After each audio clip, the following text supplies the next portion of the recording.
The evening sky turned dark as Judge Sarah Mitchell gathered her papers from her chambers at the downtown courthouse. It had been a long day filled with case hearings, and her eyes felt heavy with exhaustion. At 45 years old, she had served on the bench for over a decade, earning respect from her colleagues for her fair judgments and calm demeanor. Sarah checked her watch, 8:45 p.m. She was running late for dinner with her teenage daughter Maya, who was probably worried by now. After sending a quick text message telling Maya she was on her way, Sarah walked through the quiet courthouse hallways, her heels clicking against the marble floor. The parking lot was nearly empty when she reached her car, a well-maintained but modest black Honda Civic. Sarah had never been one for flashy displays of status, preferring to be known for her work rather than her possessions. She placed her briefcase in the back seat and settled into the driver's seat, looking forward to a quiet evening at home. The roads were relatively empty as she drove through the city's streets. The rhythm of passing streetlights had an almost hypnotic effect, and Sarah found her mind wandering to the challenging case she had presided over that day. Lost in thought, she barely noticed the police cruiser that had pulled up behind her until its lights started flashing. Confused but calm, Sarah signaled and pulled over to the side of the road. She had been driving carefully and was certain she hadn't broken any traffic rules. As she waited for the officer to approach, she reached for her purse to get her license and registration ready. Two officers emerged from the patrol car. In her rearview mirror, Sarah could see them approaching, one tall and broad-shouldered, the other shorter but stockier.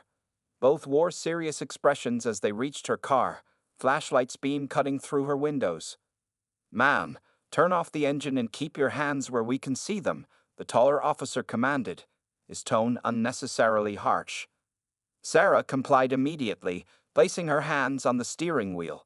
"Good evening, officers. May I ask what seems to be the problem?" The shorter officer spoke next, his flashlight beam moving across her face. "We've had reports of a retail theft at the Monroe Street Mall.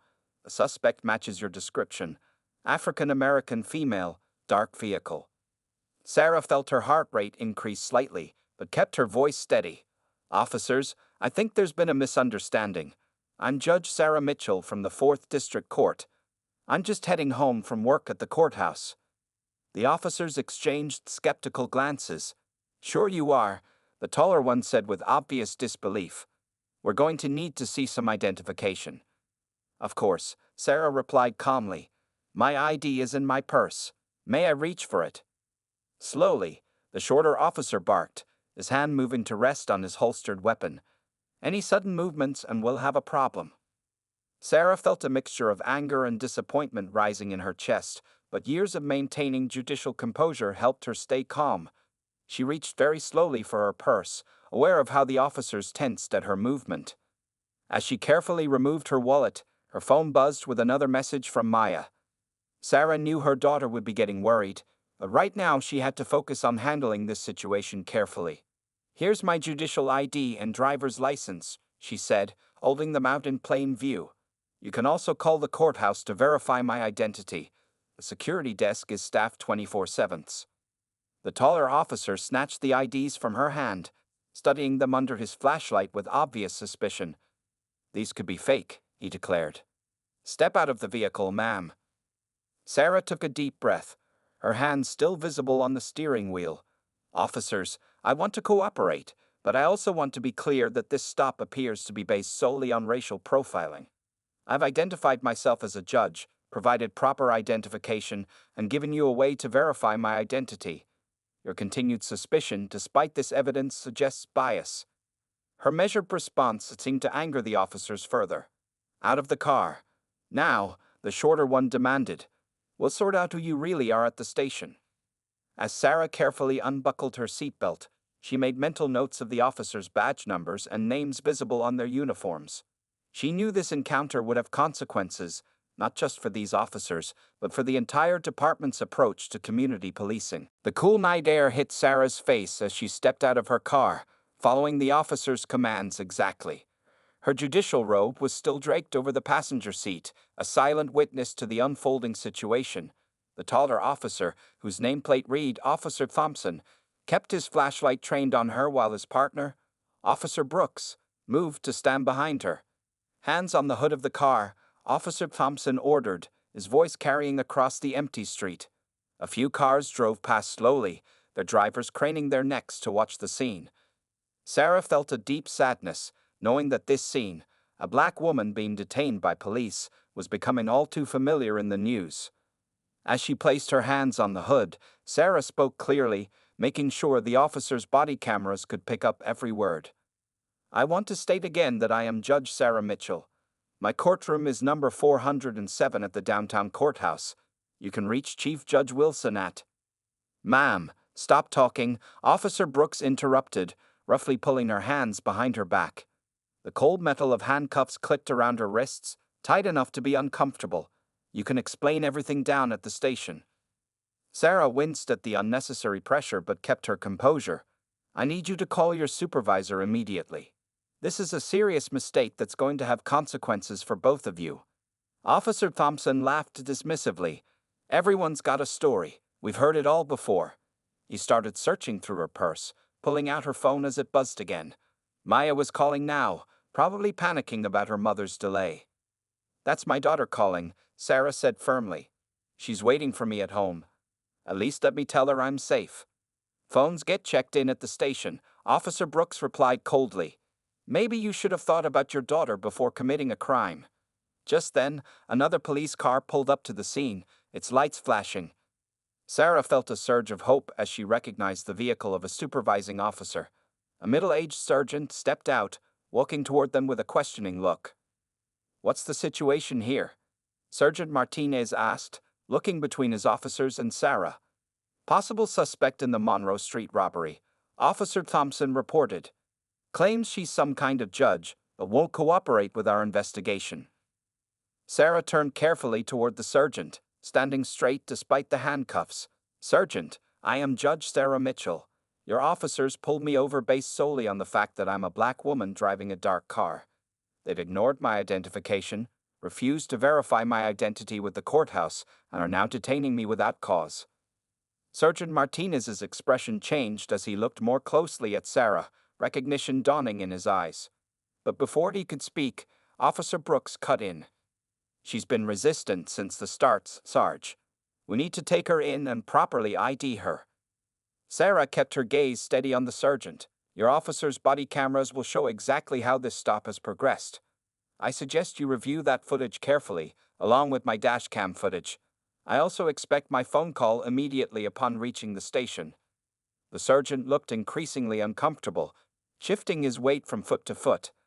"Officers, did you run her ID through the system?" "Could be fake," Officer Thompson said, but his voice had lost some of its earlier confidence. "Run it. Now." Sergeant Martinez's tone left no room for argument. Officer Thompson walked back to the patrol car with Sarah's ID while Officer Brooks kept hold of her arm. The tension in the air grew thicker as they waited. A small crowd had gathered on the sidewalk, some people filming with their phones. Sarah stood silently, her mind already mapping out the legal and departmental procedures that would follow this incident. Years of practicing law had taught her patience. Sometimes justice took time, but it would come. Officer Thompson's return was much slower than his departure. His face had lost its arrogant expression, replaced by something closer to fear. He handed a printout to Sergeant Martinez, who quickly read it and closed his eyes in dismay. "Officers," the sergeant said quietly, "remove those handcuffs immediately." "Judge Mitchell, I cannot begin to apologize enough for this incident." As Officer Brooks fumbled with the handcuffs, Sarah remained perfectly still, her dignity intact despite the humiliation she had endured. The metal bracelets finally clicked open, and she slowly brought her hands forward, rubbing her sore wrists. The small crowd of onlookers continued recording the scene, their phone cameras capturing every moment of what was quickly becoming a public relations disaster for the police department. "Judge Mitchell," Sergeant Martinez stepped forward, his face etched with concern. "We can offer you a ride home or call you a car service. Whatever you prefer." Sarah straightened her jacket, her voice clear and controlled. "I'll drive myself, Sergeant. But first, I need everyone's badge numbers and a copy of the incident report. I also expect all body camera footage to be preserved, along with the dash cam recordings and dispatcher calls." The two officers who had arrested her stood awkwardly to the side, their earlier bravado completely deflated. Officer Thompson kept opening and closing his mouth as if wanting to speak, but no words came out. Officer Brooks stared fixedly at the ground, his face pale under the street lights. "Of course, Your Honor," Sergeant Martinez replied, pulling out his notebook. "I'll personally ensure all evidence is preserved. The chief will want to review this incident immediately." Sarah's phone buzzed again in her purse, which still lay open on the hood of her car. "If you'll excuse me, I need to call my daughter. She's been trying to reach me throughout this ordeal." She reached for her phone, noting how both officers flinched slightly, perhaps expecting her to file a complaint right there on the spot. Moving a few steps away for privacy, Sarah called Maya. "Sweetheart, I'm okay. I'm sorry I'm late." "Yes, I'll explain everything when I get home. Just heat up some dinner for yourself. I won't be much longer." When she turned back, she saw that more police cars had arrived. A lieutenant was now on scene, talking urgently with Sergeant Martinez.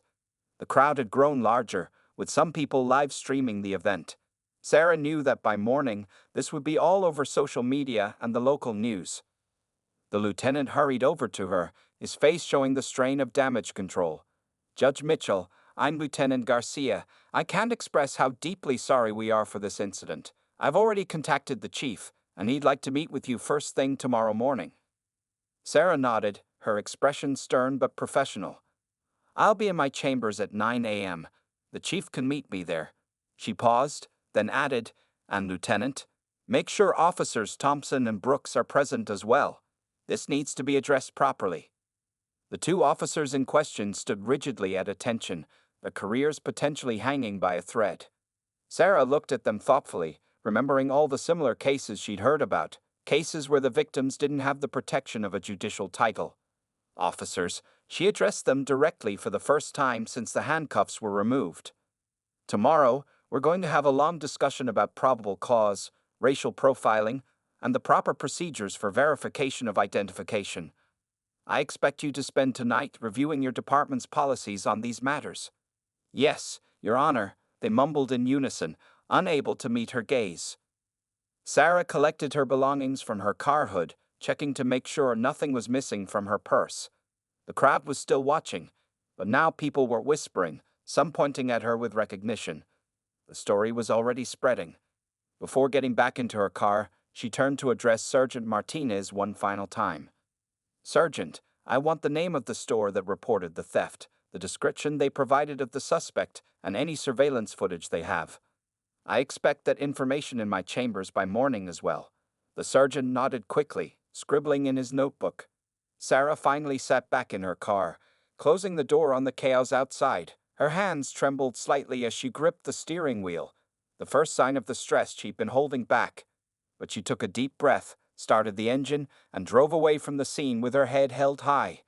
The real work would begin tomorrow. The next morning, Sarah arrived at her chambers precisely at 8:30 a.m., earlier than usual. Her assistant, Maria, was already waiting with a thick folder of newspaper clippings and social media printouts. The previous night's incident had spread like wildfire across the internet.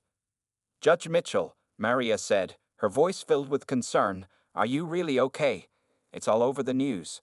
Channel 5 is waiting outside for a statement." Sarah placed her briefcase on her desk, her movements deliberate and calm. "I'm fine, Maria, but we have important work to do today. Has the police department delivered the files I requested?" "Yes, Your Honor. They arrived 20 minutes ago by courier." Maria handed her another folder. "The chief of police called 3 times this morning. He's planning to be here at 9 a.m. sharp." Sarah nodded, taking off her coat and putting on her judicial robe.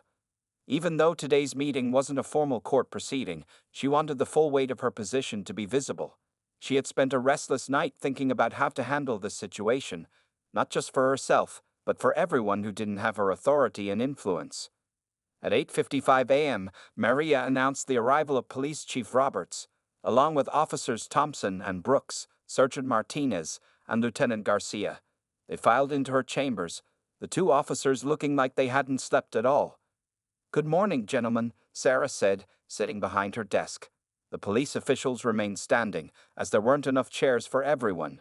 "Before we begin, I've reviewed the original theft report from Monroe Street Mall." She opened the folder, pulling out a single page. The suspect was described as, and I quote, African American female, approximately 20 to 25 years old, wearing jeans and a red hoodie. I am 45 years old and was wearing a business suit. The only matching characteristic was my race. Chief Roberts stepped forward, his face grave. Judge Mitchell, on behalf of the entire department, I want to express our deepest apologies. This incident represents a complete failure of protocol and judgment. Chief Roberts, Sarah interrupted, holding up her hand. I'm not interested in apologies right now. I'm interested in action. She turned to Officers Thompson and Brooks. Officers, do you understand why your actions last night were not just wrong, but dangerous? Officer Thompson spoke first, his voice shaky. Yes, Your Honor, we made assumptions based on race. We didn't follow proper identification procedures. And we escalated the situation unnecessarily, Officer Brooks added, looking at the floor. We let our biases affect our judgment. Sarah stood up, walking around her desk to face them directly. This isn't about me. I spent the night thinking about all the other people you might have stopped this way. People who don't have a judge's badge to protect them. People who might have lost their jobs because you took them to the station instead of doing your due diligence. The room was silent except for the distant sound of courthouse activity outside. Sarah picked up another document from her desk. I drafted a proposal for the department. First, all officers will undergo additional training on bias recognition and proper ID verification procedures. Second, I want a complete audit of all traffic stops from both officers for the past year. Chief Roberts nodded quickly. We'll begin immediately, Your Honor. I'm not finished, Sarah continued. Third, I will be establishing a community oversight committee to review police procedures and citizen complaints. And finally, Officers Thompson and Brooks will be assigned to work with local community organizations for the next 6 months, learning about the neighborhoods they patrol. The officers looked up in surprise. They had clearly been expecting suspension or termination. Instead, Sarah was offering them a chance to learn and improve. Your Honor, Lieutenant Garcia spoke up. These all sound like excellent proposals, but the press is waiting for a statement. How do you want us to handle this publicly? Sarah walked down the courthouse steps at exactly 10:30 a.m., facing a crowd of reporters and camera crews. The morning sun was bright, making her squint slightly as microphones were thrust toward her. Behind her stood Chief Roberts and the other police officials, providing a striking backdrop for what was about to become a viral moment. Good morning, she began, her voice carrying across the courthouse plaza. Last night, I experienced something that too many citizens in our community have faced. A traffic stop based solely on the color of my skin. But today, I'm not here to talk about punishment. I'm here to talk about progress. The reporters leaned forward, pens poised over notepads. Sarah could see several live broadcast lights glowing red. Her daughter Maya stood at the edge of the crowd, having come straight from her morning classes to support her mother. The officers involved made serious mistakes, Sarah continued, but these mistakes reflect larger issues that we must address as a community. This morning, I met with Police Chief Roberts and his team. Together, we developed a comprehensive plan for reform. She outlined the new initiatives, the training programs, the Community Oversight Committee, and the partnership with local organizations. As she spoke, Sarah noticed Officer Thompson and Officer Brooks standing to the side, listening intently. Their faces showed a mix of relief and determination. Some might expect me to call for these officers' dismissal, Sarah said, addressing the question on everyone's mind. But removing them from the force won't solve the underlying problems. Instead, they will become part of the solution, working directly with community organizations to better understand the people they serve. A reporter raised his hand. Judge Mitchell, are you concerned that this lenient approach might send the wrong message about police accountability? Sarah's response was measured but firm. This isn't leniency, it's transformation. Real change doesn't come from punishment alone. It comes from education, understanding, and committed action. These officers will face consequences, but more importantly, they'll become agents of change within the department. Another reporter called out, Your Honor, how did your daughter react when she learned about the incident? Sarah glanced at Maya, who gave her an encouraging smile. My daughter learned what many young people already know. that even a judge's robe doesn't provide immunity from prejudice. But she also saw that when we face these challenges, we have the power to create meaningful change. Chief Roberts stepped forward to announce the immediate implementation of the new policies. As he spoke, Sarah noticed a group of community activists arriving at the plaza. She had made sure they were invited to this press conference, knowing their voices needed to be part of the conversation. After the formal statements, Sarah invited questions from both the press and community members. One elderly activist stood up, her voice carrying years of experience fighting for justice. "Judge Mitchell, how will you ensure these changes last beyond the current news cycle?" "That's an excellent question," Sarah replied, "which is why I'm establishing a permanent oversight committee with quarterly public meetings. Every traffic stop, every interaction will be reviewed. Data will be published monthly. Transparency builds trust." As the questions continued, Sarah's phone buzzed with messages from colleagues across the country. Other judges, lawyers, and civil rights leaders were reaching out, wanting to implement similar programs in their cities. What had started as a frightening incident was becoming a catalyst for nationwide change. The press conference ended after an hour, but Sarah knew this was just the beginning. She had court sessions scheduled for the afternoon. Justice didn't stop for press conferences. As she headed back inside, Officer Thompson approached her hesitantly. "Your Honor," he said quietly, "I just wanted to say, thank you for giving us a chance to make things right." Sarah looked at him thoughtfully. "Officer Thompson, make sure you earn it. I'll be watching your progress closely." Her words were stern but not unkind. A judge's wisdom balanced with a humanitarian's hope for change. 1 month after the incident, Sarah sat in her office reviewing the first progress reports from the police department. The thick folder on her desk contained statistics, training evaluations, and community feedback forms. Outside her window, protesters who had once demanded the officers' firing were now working alongside the police in community outreach programs. Officers Thompson and Brooks had spent the past 4 weeks working at the local community center, coaching youth basketball and helping seniors with their errands. The change in their attitude was remarkable. Sarah picked up a handwritten letter from Mrs. Johnson, an 80-year-old community member, praising Officer Thompson for helping her get to her medical appointments. "Your Honor?" Maria knocked on the door. "The first meeting of the Oversight Committee is ready to begin." Sarah gathered her materials and walked to the conference room. The large space was filled with a diverse group of people, community leaders, police officers, local business owners, and civil rights activists. At the front of the room, a large screen displayed video connections to similar committees being set up in other cities. "Good morning, everyone," Sarah began, taking her seat at the head of the table. "Today marks the first official meeting of our Community Police Oversight Committee. But before we begin, I'd like to share some initial findings." She opened her folder and pulled out the first report. "In just 1 month, we've seen a 40% decrease in complaint filings against our police department. Officer Thompson and Brooks have completed their first round of bias recognition training, and their body camera footage shows marked improvement in their interaction with citizens." The room buzzed with positive energy. Even the most skeptical community activists had to admit that real change was happening. Sarah noticed Officer Brooks sitting quietly in the corner, taking detailed notes. He looked different now, more thoughtful, more aware. "However," Sarah continued, "we still have work to do.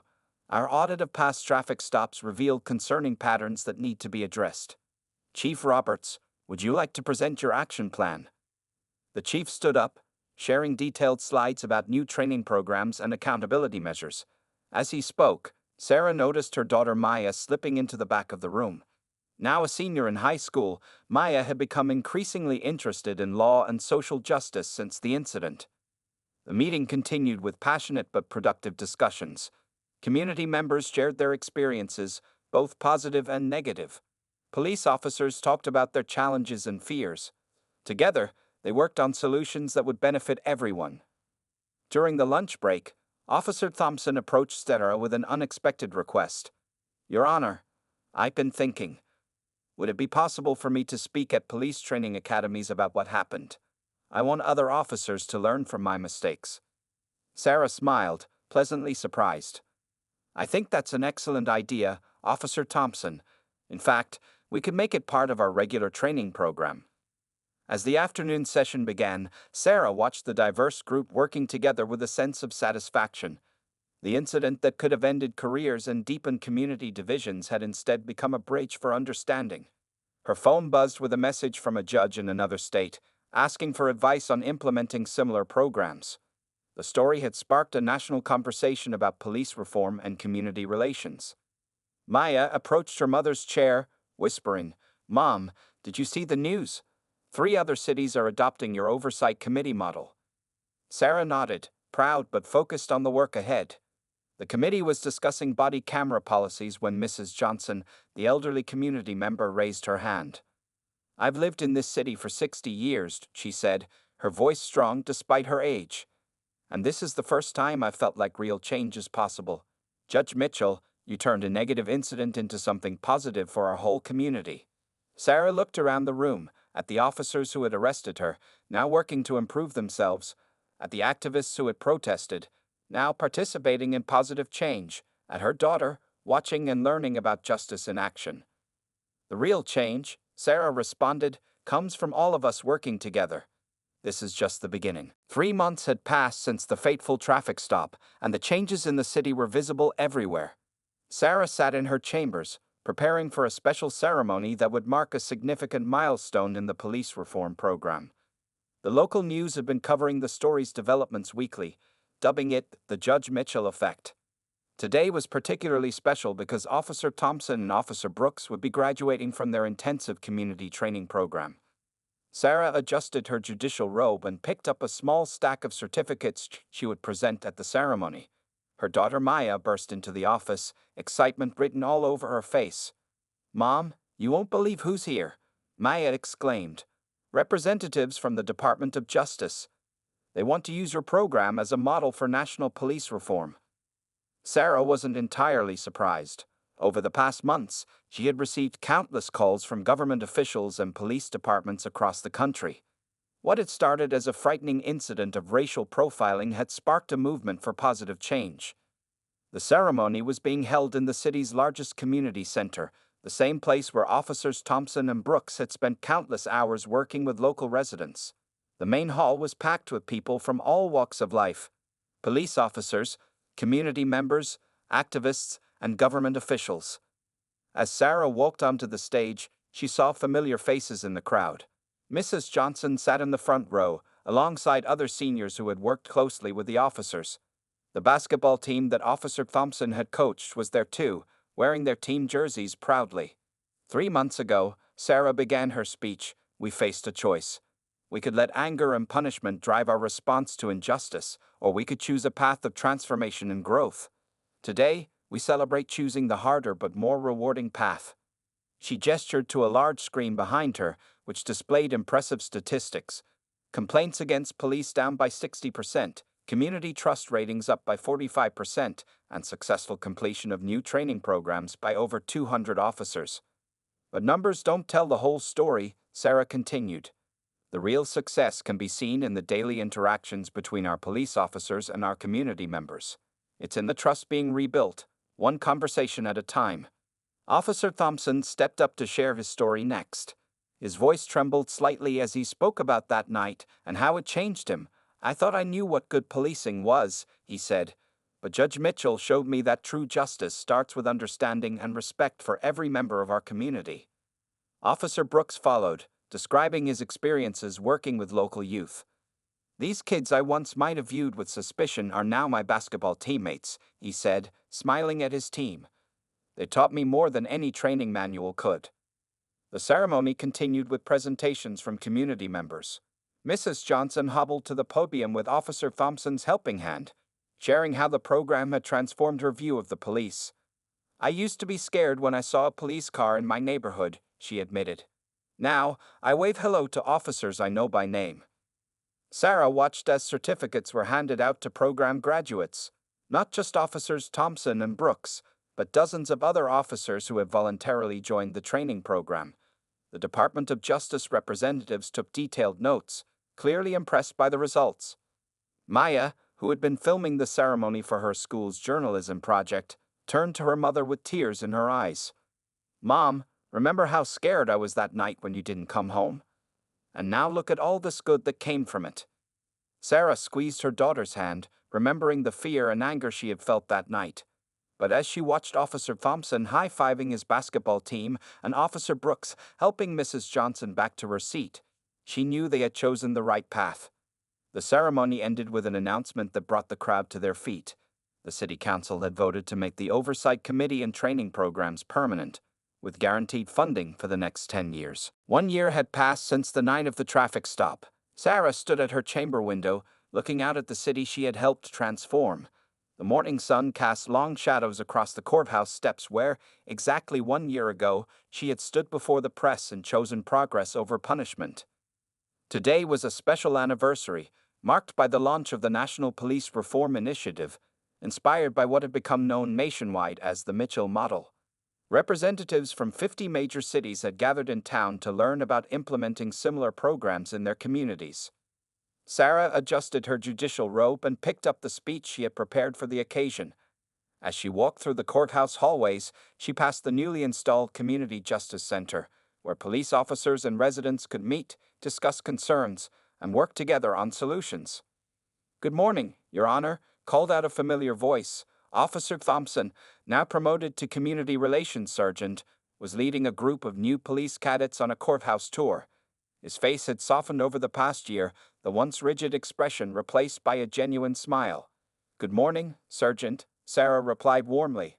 "How are the new recruits doing with the enhanced training program?" "Excellently, Your Honor." He beamed. "They're actually excited about the community engagement portions. Officer Brooks is teaching them basketball coaching techniques today." Sarah smiled, remembering how far they'd come. Officer Brooks had become the department's lead trainer for community engagement, using his own experience to help other officers understand the importance of building trust. The main ceremony was being held in the city park, where a large crowd had already gathered. Sarah saw her daughter Maya sitting in the front row, now a freshman in law school, inspired by the changes she had witnessed over the past year. "Mom," Maya called out, waving a newspaper, "have you seen today's headlines?" Sarah glanced at the paper. "Mitchell Model goes national. DOJ adopts community-first policing program." Below was a photo of that night 1 year ago, side by side with a recent picture of Officers Thompson and Brooks playing basketball with local kids. As Sarah took the podium, she saw Mrs. Johnson in her usual front row seat, surrounded by other community members who had become regular participants in the Police Oversight Committee. The elderly woman gave her a proud nod. "1 year ago," Sarah began, "a traffic stop based on racial profiling could have deepened the divide between law enforcement and our community. Instead, it became a bridge for understanding and change."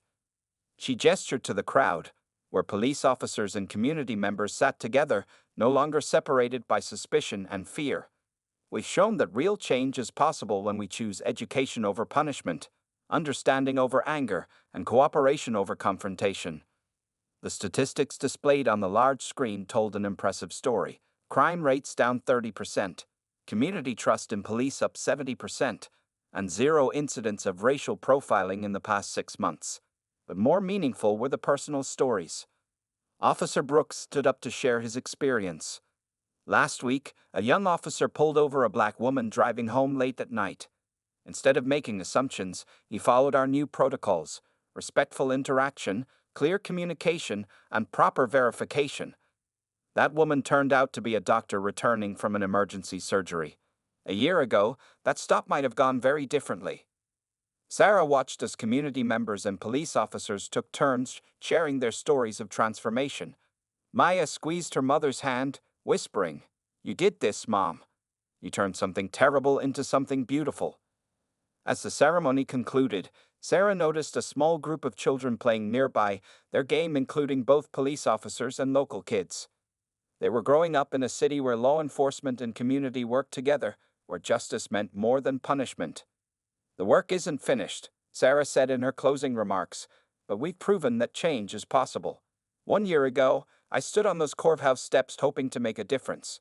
Today, I stand here knowing that when we choose wisdom over anger, when we choose to learn from our mistakes, we can transform not just a police department, but an entire community." The crowd rose in a standing ovation, But Sarah's eyes were on Officers Thompson and Brooks, who now stood tall not as examples of what went wrong, but as symbols of what could go right when justice was tempered with wisdom and understanding.